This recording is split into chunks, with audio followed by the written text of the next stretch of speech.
How real was Keyonte's growth during season 2, and what's his role going forward?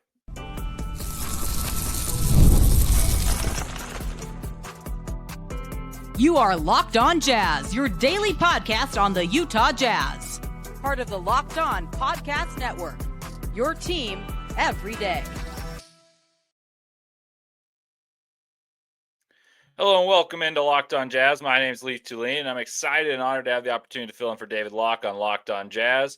As you guys may know by now, I'm a lifelong Jazz fan, credentialed NBA draft analyst for Locked On NBA Big Board, attendee of the past 2 NBA Combines, Jazz broadcast assistant and statistician the past 4 seasons, and lover of college hoops. Don't expect all the geeky numbers that you're accustomed to of usual to be gone, but I'll bring a unique perspective as a diehard college hoops fan, NBA draft analyst, and a Jazz employee, and most importantly, a diehard Jazz fan to make you as knowledgeable as possible about your Utah Jazz heading into a crucial spot in Jazz franchise history.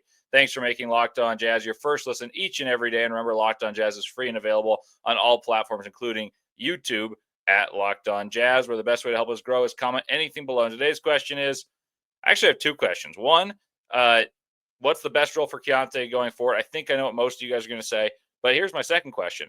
Would you rather have the second pick in both this year, in the 2025 and the 2026 draft, or the first pick, meaning Cooper Flagg this year, and the 8th pick the next year? What is the best one? We're going to discuss that and much, much more later. Also, today's episode is brought to you by Monarch Money. So take control of your finances with Monarch Money. Use code LOCKEDONNBA at monarchmoney.com for 50% off your first year. And your favorite podcast now is a newsletter. So introducing the Locked On Jazz Daily newsletter, one-stop ultimate team and league coverage delivered straight into your inbox. Sign up for free now at LockedOnDaily.com. That's LockedOnDaily.com. And start your day with the all-new free Locked On Jazz newsletter. All right. So in the first segment, I'll examine Keyonte George's sophomore season and tell you what I see as real and what seems a little bit inflated due to being on a poor team. We talked about that a little bit yesterday and in previous episodes about rookies and how the Jazz have starters that probably wouldn't start in other teams. In the second segment, I'll analyze the spectacular shooting of Brice Sensabaugh that he showed in the second half of the season and how real that is going forward and what else he needs to work on. And in the final segment, I have a fun question that I teased to discuss about how the Jazz should prioritize the NBA draft this year and what is the best case scenario between this year, and the next year's draft. So let's dive right in. So statistics right off the bat. Keyonte went from a 13 points per game, 4 assists, 3 rebound guy on 39% from the field, 33% from 3 to, and that was his rookie year, to his sophomore year of 17 points per game, 6 assists per game, 4 rebounds per game, and 39%, exact same 39.1 if you want to be technical for both his rookie and his sophomore seasons. And then his 3-point percentage improved by 1% to 34 in year 2.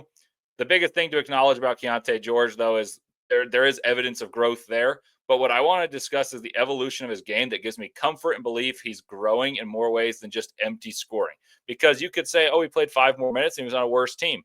Like that argument I actually would listen to. I would give you the credit with that argument. But I think there's some stuff that you can point out and point to that's tangible and applicable for saying he grew.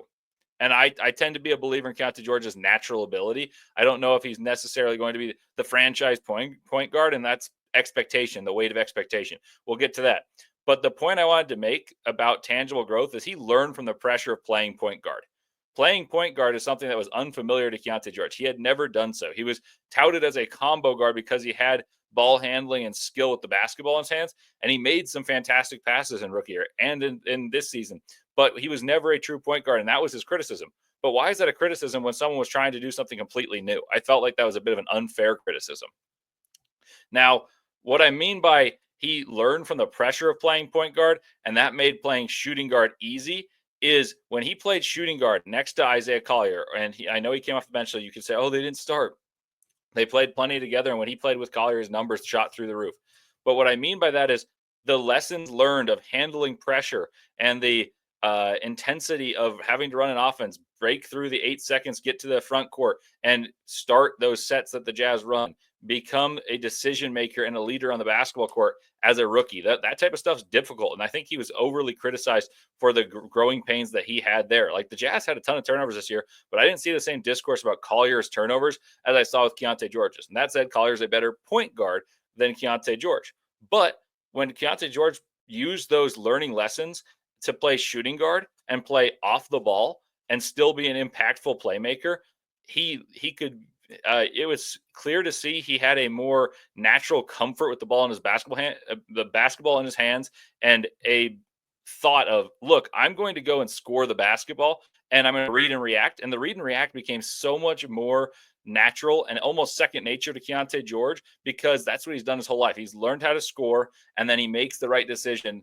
And that making the right decision was a process that was aided tremendously by the process that was arduous of becoming a point guard for the first time in his life in the best basketball league in the world, aka the NBA. So I think that's the first thing to notice.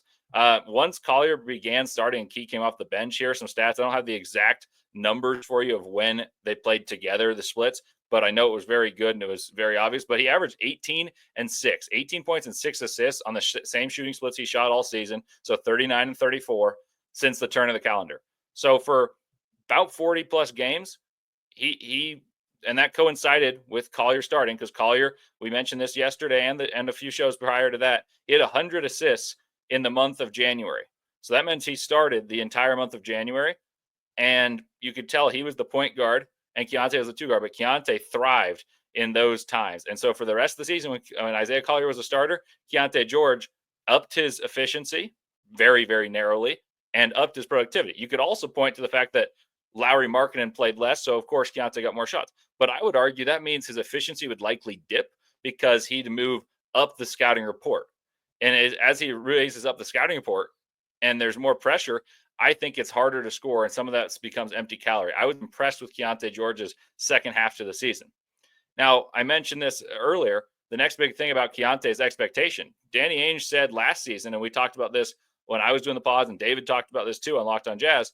Danny Ainge talked about he didn't know if Keyonte was the point guard of the future. Not him being a point guard, not him being a part of the future. I felt like there was a bit of an unfair narrative surrounding Keyonte George because he'd never played point guard. So him not being known to be the point guard of the future, the fact it was a conversation actually made me think positively about the growth of Keyonte George and where the Jazz franchise saw him as a good player.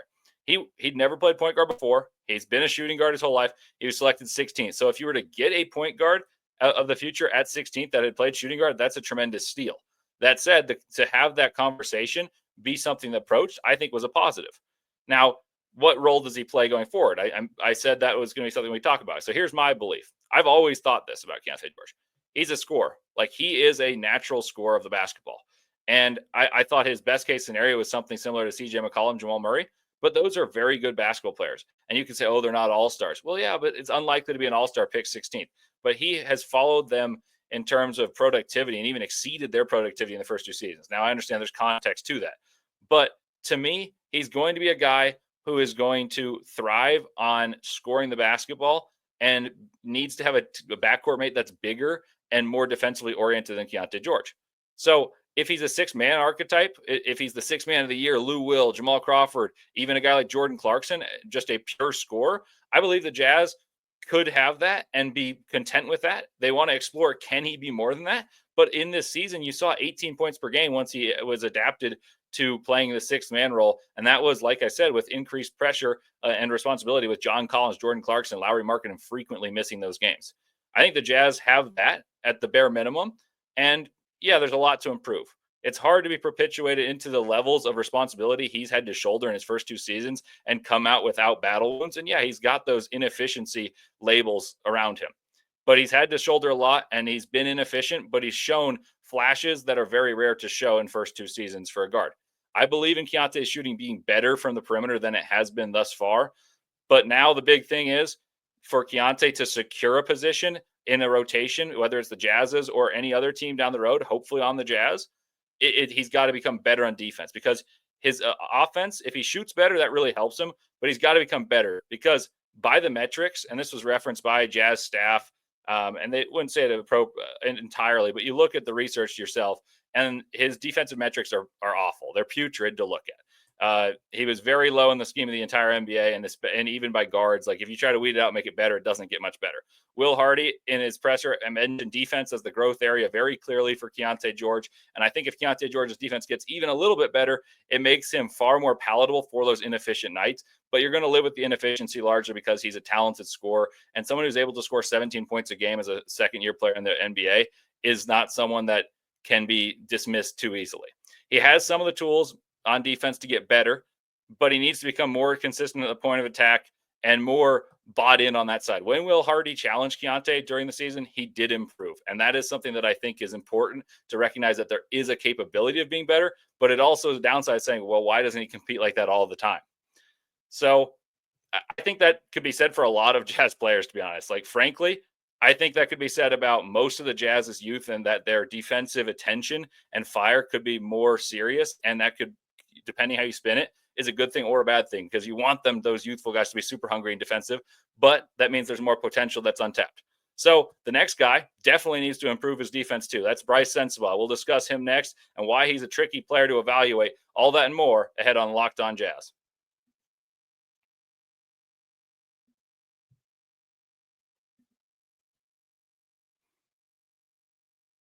Scaling your business requires the right expertise at the right time. With Upwork, you can find specialized freelancers in marketing, development, design, and more. Experts ready to help take your business to the next level. Upwork gives businesses flexibility by connecting them with the top freelance talent across multiple industries, including IT, AI, web development, and marketing. Whether you need extra hands for a project or a long-term partner, Upwork makes hiring simple and affordable.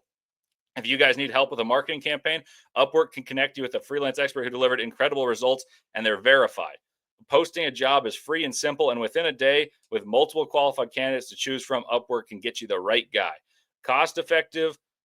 Instead of hiring full-time, Upwork can help you find affordable top-tier freelancers to scale any business efficiently. So visit Upwork.com right now to post your job for free. That's UPWORK.com,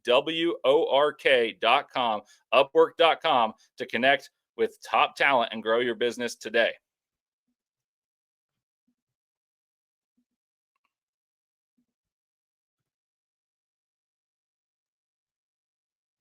All righty, welcome back to Locked On Jazz. I'm Leif Thulin with you here for the final time this week. It's been a blast talking to you guys, and we've talked a lot about the youth, and today is no different. We've talked a lot about the potential guys to don Jazz uniforms, but we haven't talked too much about the sophomores. So we talked about Keyonte George. Obviously, the one sophomore I'm not going to reference too much is Taylor Hendricks, because he had a knee injury super early in the season, and I'm very curious to see what he does as well. But Brice Sensabaugh was a pleasant surprise throughout the second half of the season. Like, Brice Sensabaugh, the pitch is extremely simple. He can shoot the basketball. He can flat out shoot the basketball. He finished shooting 43% from deep, and he shot 47% from deep in the final 30 games of the season. So his volume actually increased in those final 30 games. So one, it's not a flash in the pan. It's not a small number that I'm cherry picking for you guys. And I could go back to 50 games and the number's still good, but he also shot more attempts in those games than previously. So the numbers getting better with more attempts speaks to the actual ability to shoot the basketball and not just being open strategically by the defense and hitting a few as a dare shooter. Like, no, he's a guy that they tried to take away, and he made these shots. And defenses now know the scouting report is Brice Sensabaugh can flat out shoot the basketball. Let's run him off the line. So how can Brice Sensabaugh get better? And the question is, while shooting's immensely valuable, like the Boston Celtics shoot 49 threes per game, and each and every year I think that'll go up. Like, the Celtics shot the most threes in the NBA ever by a total volume through 82 games by a wide margin. In fact, they broke that record, I think, in their 78th game. And each and every year, more and more teams are breaking their own franchise record. So three-point shooting, especially accurate three-point shooters, immensely valuable. Brice Sensabaugh, among the best in the NBA, top 20 for the whole season, and his final 30 games got to be in the top 10. So what does he do to supplement that shooting? And then the next question becomes, how good and what percentage, if you guys are statistically inclined, how good does his shooting have to be to make up for his lack of defense? And that's just what it is. I'm going to call a spade a spade. He does not play defense. I wouldn't call Brice Sensabaugh a very good passer. I would say he's a pretty good rebounder for his position. Like, he's a two-guard or a small forward, and he's sturdily built, and he finds his way to getting rebounds but he is very slow-footed, though his body has taken tremendous strides. He's become a far better athlete in the 2 seasons in Utah. Sitting there day to day, watching him warm up, and they have their tank tops on and their skin tight. And Brice Sensabaugh has gotten in far better shape. There are some guys like Ochai Agbaji, you would go to the locker room, you'd watch him shoot around, and you're like, wow, that guy is a freak of nature. What an athlete. I've heard some of the reporters call him Adonis. Brice Sensabaugh wasn't that, but he's become so much better as an athlete. It's noticeable as he shoots and he looks quicker, but he just wasn't fleet of foot. Like, you can't teach speed, and he doesn't have that. And that's all right, but you have to be able to improve other things. So while I said I don't think he passes that well, I think he's an okay rebounder, and I think he's a pretty poor defender. He makes 49% of catch and shoot uncontested threes, which is excellent. By any definition, that is excellent and pretty much unbelievable and unheard of by second-year players. Now, I'll take this a step further. I did some deep dive for you, so you're not getting all the geeky stats, but here are some. He makes 44.2% of catch and shoot threes. So when he catches and shoots and it's set up for him, he knocks it down. And that doesn't mean that they're open. In fact, when he's open, like I said, 49%. When he's guarded, though, 41% on catch and shoot threes with a hand in his face. All of those are numbers that you would take as an overall three-point percentage. And all of those, according to Synergy, are considered to be within the parameters of excellent in terms of the top percentile of NBA shooters. In fact, some of them he's above 95th percentile. Like, that is sensational. No sugarcoating that whatsoever. He cannot guard, but he is an excellent shooter. So that brings me to my next point. There are a lot of guys labeled as 3-and-D guys. And that means to me, in today's day and age, there are very few who are actually good at both three-point shooting and defense. It means you're good at one or the other, and Brice Sensabaugh is that. He's very good at shooting, and he's not a very good defender. So my question then becomes, if he regresses even slightly as a shooter, and does that mean he's not a rotation player? Because on a bad team in the Utah Jazz, he still wasn't a top-of-the-line rotation player when the Jazz were fully healthy. And that concerns me because it's very difficult to shoot that well and keep shooting that well. That said, of course, I don't expect anyone to shoot 47% from three. Like, you could be JJ Redick, you could be Steph Curry, and I don't think you shoot 47% from three very often. So I don't expect that. But I mean, if the shooting doesn't go as well on a larger sample size as he's higher in scouting reports and he doesn't improve as a defensive player, where does he put himself on a rotation as the Jazz hopefully get better? Like, this has been a theme for us. Brice Sensabaugh was not a starter. He was not even the first off the bench, second off the bench when the Jazz were fully healthy. And as we've established, the Jazz are the worst team in the NBA, 17-65. So we talked about the fool's gold nature and complacency that could happen for a guy like Isaiah Collier, for a guy like Kyle Filipowski that Coach Will Hardy referenced in saying, yeah, don't be too comfortable being in a starting lineup because we want to be winning. And on a winning team, are you a starter? Like, that was the challenge he was giving to his rookies, saying they deserve to be starting right now for our team, but that doesn't mean that deserves a starting spot in the long term. I think Brice Sensabaugh definitely needs to continue shooting well, obviously, but I think he needs to maximize himself as a defender and put forth maximum effort. And that's one of the points I made about Keyonte George. I think when Keyonte asserts himself to be a good defender, he's a far better defender than the average Keyonte George minutes, and that speaks to levels of effort and complacency on defense. And if Brice Sensabaugh becomes competent as a defender, then you have a weapon because he's that good of a shooter. It is very rare for a second-year player to shoot as well as Brice Sensabaugh shot on the volume, especially as it increased shooting that well. I would say a former Jazzman that's thriving this year that I think Brice Sensabaugh isn't too dissimilar from would be Malik Beasley. He should look to emulate Malik Beasley. I think Brice will probably be divisive when it's time to decide how highly to regard him. If his contract's coming up and you say, you know what, we've got these pieces that we still don't know who are on the Jazz yet. We have the Taylor Hendricks in that same year. We have Keyonte George, likely going to be pretty high on the likes of Collier, on Filipowski.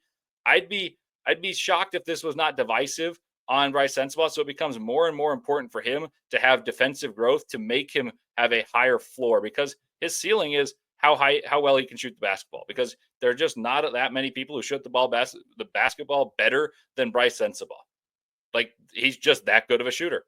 So I think it'll be divisive to see when his contract's up, if he's back on the Utah Jazz and what his role will be. And the key to him is continue to shoot that ball well, and then compete defensively. Even if you're never going to be a lockdown defender, be competent, be maximizing of your athletic ability. Someone who I thought did that well was George Niang. And look at George Niang. He's had a very fruitful career where he still contributes. Coming up next, I'll dive into a fun hypothetical on would you rather the Jazz have pick number 1 this year and take Cooper Flagg and then the 8th pick in 2026, or have a 2025 second pick and a 2026 second pick. This has been floating around Jazz Twitter for a while, and I'll give you my thoughts and some in-depth analysis on some of these prospects. I'll break down the nuances of the question and give you my opinion coming up next.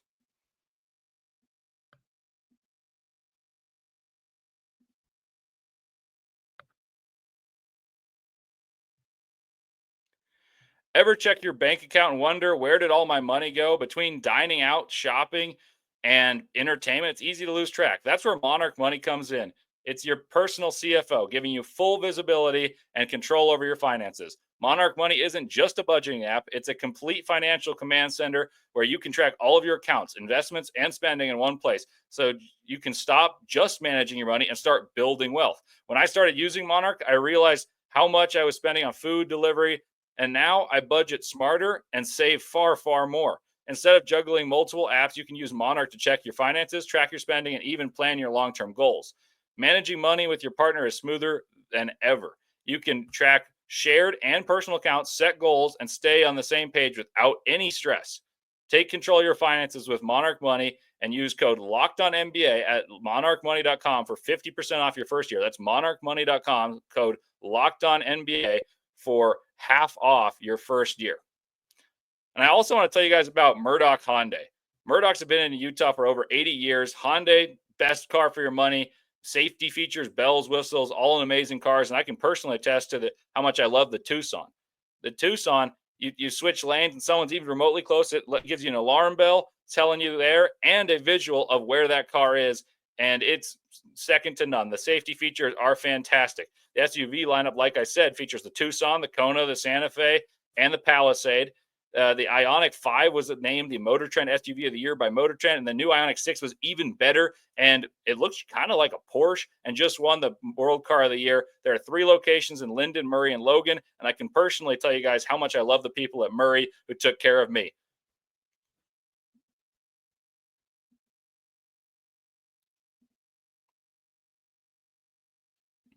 All righty, welcome back to Locked On Jazz. I'm Leif Thulin, and here's a fun hypothetical. I saw this on Twitter, and a lot of people have been weighing in, including Jazz beat writer and great guy Tony Jones, talking about, would you rather have first pick, meaning Cooper Flagg in this year's draft, and 8th pick of the next draft, which is widely regarded as a fantastic draft, and that'll be a course of discussion throughout the summers.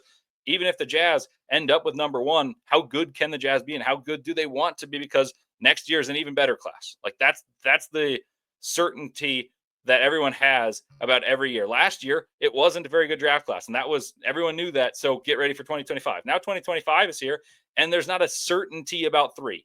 You get to 3, and Ace Bailey's an uncertain guy. There's a lot of people believe in him. There's a lot that say, oh, stay clear. Next year, I think most of the narrative says you can get to pick 6, 7, and they'll go number 3 in this class. So that means you're really getting talent.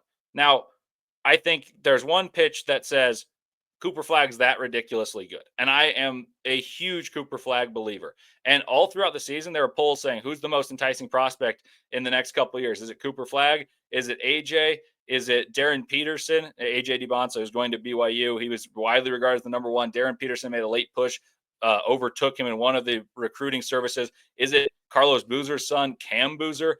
Is it someone even younger, Tyron Stokes? And most people throughout the beginning of the season of college basketball said it's AJ because he has more offensive game than Cooper Flagg. Well, as we documented, and Spencer and I talked about on Wednesday's episode, Cooper Flagg evolved throughout the season. He got better and better at basketball. And Cooper Flagg continued to showcase more than what we anticipated. And he was already the hands down number 1 pick entering last summer. You said, oh, okay, everyone's going to be bad. Capture the flag, like all those slogans, right? And the Jazz are hoping to do so. But do you take a guy like Dylan Harper and then the number 2 in the next class, AJ or Darren Peterson, whichever your pick, or a guy like Cam Boozer, and you have 2 players that you really have high expectations for, potentials of being superstar? So we talked about the math of this. there's a 60+% chance you get an all-star at number 1. So Cooper Flagg, let's say 60% chance he's an all-star, and I'd argue it even better. So let's say there's a chance of superstardom. Then you get to number 8. Number 8 has produced one all-star out of 30 years from 1989 to 2019. That's not a guaranteed proposition whatsoever. So do you have one superstar and one role player and then maybe 2 all-stars? Like, how do you balance that? Because I have Darren Peterson ahead of AJ DiBonsa. And so when those polls were coming out and a lot of scouts were voting on them and it was a discourse on Twitter, everyone had AJ above Cooper Flagg at the start of the season. Everyone had AJ up until February. And all of a sudden there's a narrative, oh, Cooper Flagg's better. I voted for Cooper Flagg in November when I first saw that poll as ahead of AJ. For some reason, I was more drawn to his complete nature of his game as opposed to AJ's scoring flashes and pro potential as someone who can dominate with length and diversity in the way he scores. He can slash, he can shoot. And they looked ahead of where Cooper Flagg was as a scorer. But Cooper Flagg won the Naismith Player of the Year. He won the Wooden Player of the Year. He's an unbelievable basketball player, and he's the total package. So the question then becomes, how highly do you think of Dylan Harper? Because he's the number 2 prospect by just about everyone's board. So if you think Dylan Harper is really good, and then you can get AJ DiBonsa, who is widely considered better than Cooper Flagg just 5 months ago, then number 2 and number 2 seem to be better. But there are people like Tony Jones, who I greatly respect. He says he'd rather have Cooper Flagg and Elijah Arenas, son of Gilbert, who he thinks will likely be the 8th best prospect. And he watches a ton of prep hoops and says Elijah Arenas is just as good as most of these guys and could go 3rd in this class. Well, if that's the case, do you go with Cooper Flagg, who you have this belief in that he can be superstar, transcendent talent? And as I tell you guys all the time, I'd rather have a guy that with the upside to change my franchise altering talents, the term I often use, over 2 guys that I think are good and could be all-stars. So I'm open to both. I think if you said you have to make this decision right now and you get to choose your field at 2 and 2, I would choose 2 and 2 because I think it's very unlikely that you find a better player at number 8 in the following season, no matter how good the draft is, than you find in Dylan Harper, because Dylan Harper is a very good basketball player. He resembles that of Cade Cunningham to me. The only concern I have is his shot going to translate at the level that we want it to become a superstar as opposed to a guy who could be an all-star, because that's what differentiates guards. If they can hit these behind the screen threes, it's the same thing Will Hardy talked about with Isaiah Collier's growth. If he can start hitting threes off the dribble behind screens, it makes teams defend him differently. If Dylan Harper is 6'6" and a talented scorer already can improve his jump shot and hit more and more threes, that's a guy who takes himself from an all-star to potentially an all-NBA guy. I'm getting way ahead of myself, but I would take him and the possibility at AJ DiBonsa. You probably wouldn't take Harper and Peterson, even though I think Peterson's better than DiBonsa. But let's say you go Harper and DiBonsa, or you go Harper and Boozer. I think that's likely better than Cooper Flagg in the 8th pick. Because if you look at this year's 8th pick, and I understand that class is better, you're going for Con Knipple, you're going for Common Malawach, you're going for Derek Queen, who I actually really like. You're going for guys that I don't think many view as potential franchise-altering talents, whereas if I told you AJ is a franchise-altering talent, no one would bat an eye. If I told you Cam Boozer is a franchise-altering talent, absolutely 0 people would bat an eye.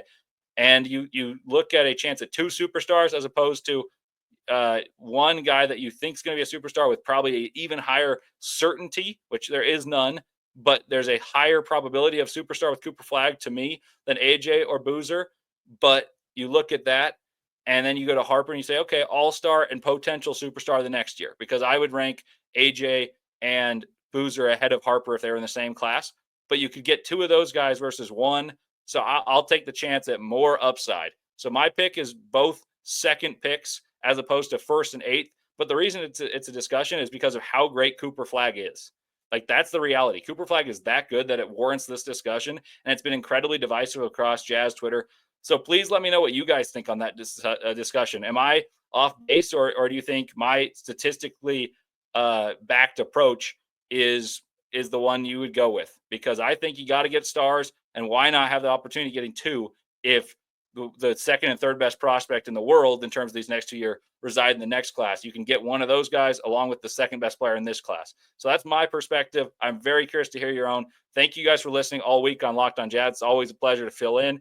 And in case you missed anything, The playoffs have been out of reach this season for the Jazz, and we knew that. But the future is still bright for the Jazz. So stay updated all offseason long, draft coverage, expert analysis, and more by subscribing to Locked On Jazz newsletter. Plus, if you could win big by subscribing between April 7th and April 30th, so make sure to do it in the month of April, you have a chance to win one of these amazing prizes. A $2,500 Best Buy gift card to upgrade your sports cave, a $300 Game Time gift card. You can get tickets to a Jazz game or maybe a playoff game if you don't live in Utah, and a $200 Fanatics gift card to get you guys the best Jazz swag and support when you come to the Delta Center next. So get exclusive insights into free agency, draft coverage, and team updates delivered straight into your inbox. Join the Locked On podcast and Locked On Jazz podcast in specific for trusted coverage every single day. Subscribe to enter today by clicking the link in the description. And thank you guys for listening all week long. And as always, go Jazz.